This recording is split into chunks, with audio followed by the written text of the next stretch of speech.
नमस्कार, hi everyone, welcome back to my channel Solo Trails. Well guys, आज की video है सिंगापुर वीजा के बारे में। इस वीडियो में मैं आपको बताऊंगी कि कैसे एक पॉपुलर टूरिस्ट डेस्टिनेशन और बहुत ही सुंदर कंट्री सिंगापुर, जो कि एशिया में है, आप घूम सकते हैं और इसका आप वीजा कैसे अप्लाई करें।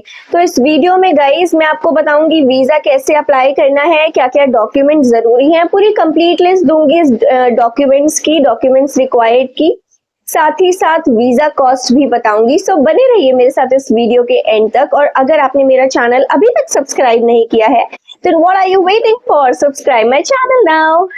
तो कैसे करें सिंगापुर का वीजा अप्लाई?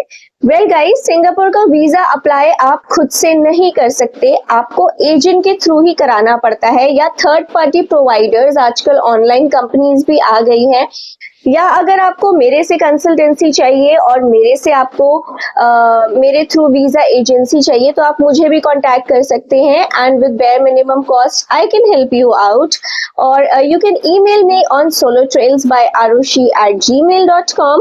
ऑल्टरनेटिवली आप मुझे इंस्टाग्राम पे भी डीएम कर सकते हैं। मेरा इंस्टाग्राम है arushi.travels। उसमें मैं आपको पूरी जानकारी दूंगी और आपका वीजा लगवाने में भी मैं मदद कर सकती हूँ। So you can definitely contact me अगर आपको सिंगापुर का वीजा लगवाना है तो। बट सिंगापुर का वीजा लगवाने के लिए एजेंट की ही जरूरत पड़ती है, आप खुद से अप्लाई नहीं कर सकते। एंड सिंगापुर का जो वीजा है हर तरीके का मिलता है, सिंगल एंट्री मिलता है, मल्टीपल एंट्री मिलता है, लॉन्ग टर्म मिलता है, बिजनेस वीजा मिलता है, हर तरीके का वीजा मिलता है गाइस। एंड हर तरीके की अलग अलग रिक्वायरमेंट है, आप उनकी वेबसाइट पे भी चेक कर सकते हैं। उसकी वेबसाइट की लिंक मैंने नीचे डिस्क्रिप्शन में लगाई हुई है, you can have a look from there as well. इसके अलावा गाइस, सिंगापुर का जो वीजा है वो ट्रांजिट वीजा के तौर पे फ्री में भी मिल सकता है 96 आवर्स के लिए। अगर आपके पास शेंगन वीजा है, यूके का वीजा है, यूएसए का है, जापान का है, ऑस्ट्रेलिया का है, अगर इन सब जगहों का है तो आप ट्रांजिट के तौर पे 96 आवर्स सिंगापुर विजिट कर सकते हैं, जिसमें आपकी कोई भी एक्स्ट्रा कॉस्ट नहीं लगेगी।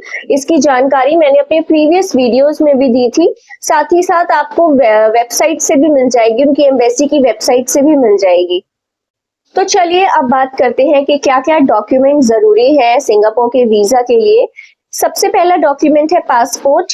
पासपोर्ट ओरिजिनल और of course xerox. Well guys, passport की वैलिडिटी 6 मंथ्स की होनी चाहिए, मिनिमम 6 मंथ्स की होनी चाहिए। अगर आपके पास 3 महीने रह गए हैं पासपोर्ट एक्सपायर होने में तो मत अप्लाई करना सिंगापुर का वीजा, क्योंकि नहीं लगेगा। तो 6 मंथ्स की वैलिडिटी होनी चाहिए। इसके अलावा पासपोर्ट साइज फोटो लगती है व्हाइट बैकग्राउंड में, जिसपे आपके कान, आपका माथा, सब कुछ विजिबल होता है, बाल पीछे होते हैं। और फोटो स्पेसिफिकेशन भी आपको उनकी वेबसाइट से मिल जाएगी। जो करंट फोटो स्पेसिफिकेशन होता है वही आपको लगाना है, मिनिमम 2 फोटोज लगती हैं। एंड यूजुअली क्या होता है, आपको बेसिकली एजेंट सारा काम करता है, आप स्ट्रेस फ्री आप कर सकते हो बिकॉज एजेंट ही सब कुछ करता है इसमें। तो सेकेंड डॉक्यूमेंट है फोटोज। नेक्स्ट डॉक्यूमेंट में कहूंगी एक एप्लीकेशन फॉर्म होता है, 14A नाम होता है, फॉर्म 14A। वो बेसिकली मैं आपको सच बताऊं तो एजेंट ही भर देता है आपके तौर पे, आपके बस सिग्नेचर लेता है, मगर आप खुद भी भर सकते हो एजेंट के साथ बैठ के। तो वो पूरा कंप्लीट भरना पड़ता है और आपके उसमें जो डिटेल्स होती है आपके पासपोर्ट से मैच करनी चाहिए कि ताकि आपका वीजा रिजेक्ट ना हो।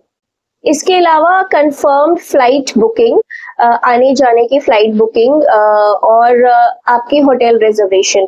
होटल रिजर्वेशन में आप पे लेटर ऑप्शन भी कर सकते हो, लेकिन ये मैंडेटरी डॉक्यूमेंट है, air ticket and hotel booking. इसके अलावा एक चीज और अटैच होती है, वो होता है कवर लेटर। इसकी जानकारी भी आपको एजेंट ही देगा। वैसे हर एजेंट अलग तरीके से काम करता है, लेकिन कवर लेटर भी इसमें लगता है और ये मैंडेटरी डॉक्यूमेंट है। तो बेसिकली मोटा मोटा क्या होता है कि सारा काम इसमें ना सिंगापुर वीजा में एजेंट का ही मेन होता है, वो बस पैसे लेता है और आपको स्ट्रेस फ्री आप जा सकते हो। फिर नेक्स्ट डॉक्यूमेंट में कहूंगी बैंक स्टेटमेंट।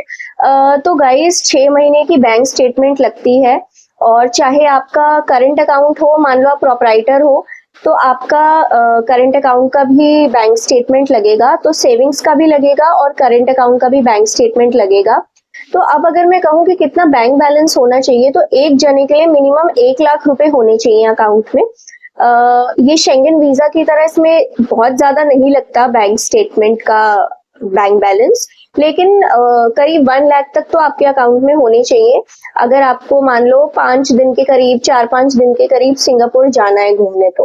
तो बैंक स्टेटमेंट आपके लगते हैं 6 महीने के, stamp and sign bank statement लगते हैं। इसके अलावा guys income tax return ITR भी लगती है, 2 साल से 3 साल की ITR लगती है। और नो मैटर अगर आप मान लो इनकम टैक्स नहीं पे करते, आपकी नील रिटर्न जाती है, आपका जो इनकम है वो एक बार से कम है, 6-7 लाख से कम इनकम है आपकी, तो भी कोई दिक्कत नहीं है, आपके पास ITR की एक्नॉलेजमेंट होनी चाहिए बस। तो ITR is also a mandatory document. फिर गाइज अगर आप एम्प्लॉयड हो, किसी कंपनी में आप जॉब करते हो, तो आपकी सैलरी स्लिप लगती है, आपका कोई लीव लेटर, NOC वगैरह, एम्प्लॉयमेंट प्रूफ, आप ये सब अटैच कर सकते हो। वही सारी मेन चीजें हैं जो एक सैलरीड पर्सन की लगती हैं। एंड अगर आप सेल्फ एम्प्लॉयड हो, आपका खुद का बिजनेस है, तो आपके बिजनेस के लाइसेंस लगते हैं, GST लाइसेंस लगता है, और इसके अलावा अगर और कोई लाइसेंस है तो वो भी लगता है।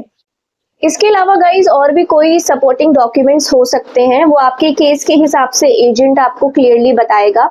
अदर डॉक्यूमेंट्स में आपके आधार कार्ड वगैरह भी लग सकता है, या फिर आपके कोई जॉब से रिलेटेड कोई डॉक्यूमेंट, या मान लीजिए आप बिजनेसमैन हो और आपके GST सर्टिफिकेट नहीं है, तो कोई और तरीके का आपका प्रूफ होगा तो वो अटैच होता है, तो वो सारे सपोर्टिंग डॉक्यूमेंट्स भी लगते हैं। सो ये मोटे मोटे डॉक्यूमेंट्स थे जो मैंने आपको बता दिए। कंपैरेटिवली इजी होता है सिंगापुर का वीजा मिलने में, कोई इसमें कोई रॉकेट साइंस नहीं है, कोई इसमें कोई डिफिकल्टी नहीं है। आपको ध्यान ये रखना है कि आपके जो इंफॉर्मेशन जो आप दे रहे हो वो बिल्कुल सही हो, पासपोर्ट से मैच करे, कोई मिस इंफॉर्मेशन ना दो आप, कोई इनकरेक्ट इंफॉर्मेशन ना दो आप, स्पेलिंग मिस्टेक्स आपकी ना हो, इन सारी छोटी छोटी चीजों का आपको ध्यान रखना है। तो अब बात करते हैं वीजा कॉस्ट की कि कितनी होती है वीजा कॉस्ट। वैसे बेसिक कॉस्ट तो सिंगापुर वीजा की 2000 रुपीज के आसपास होती है, 2000-2500 की, लेकिन एजेंट वगैरह और बाकी और भी कुछ फीस लगती है एम्बेसी वगैरह की, वो सारी की सारी मिला के आपको मैं मोटा मोटा खर्चा बताऊं तो 4000 to 4500 के आसपास लगता है। एक रेंज में दे रही हूँ, मान लीजिए 3500 to 4500 के बीच आपका सिंगापुर का वीजा लगता है। इसके अलावा गाइज सिंगापुर का जो वीज़ा है वो आई वुड एडवाइज कि आप मिनिमम 15 वर्किंग डेज पहले अप्लाई करो। एंड इसका जो रिजल्ट है वो अप्लाई करने की यूजुअली 4 से 5 दिन में आ जाता है। अगर रश होता है वीज़ा का तो थोड़ा और ज़्यादा टाइम लगता है, बट यूजुअली 4 से 5 दिन के टाइम लिमिट में आ जाता है। सो आप डेफिनेटली सिंगापुर एक बजट ट्रिप कर सकते हैं, क्योंकि Singapore visa, Singapore flight ticket सब कुछ कंपैरेटिवली चीपर रेट में आ जाता है as compare to the bigger countries, मतलब शेंगन कंट्रीज, ऑस्ट्रेलिया, मतलब ये सारी कंट्रीज महंगी होती है। और अगर आपको फॉरेन घूमना है और आपके पास ज्यादा टाइम नहीं है, ज्यादा आपको वीजा के प्रोसीजर में नहीं पड़ना, तो you can definitely put Singapore on your bucket list as it is, it's a very beautiful country. And I hope that you like this video. Do like, share and subscribe my channel.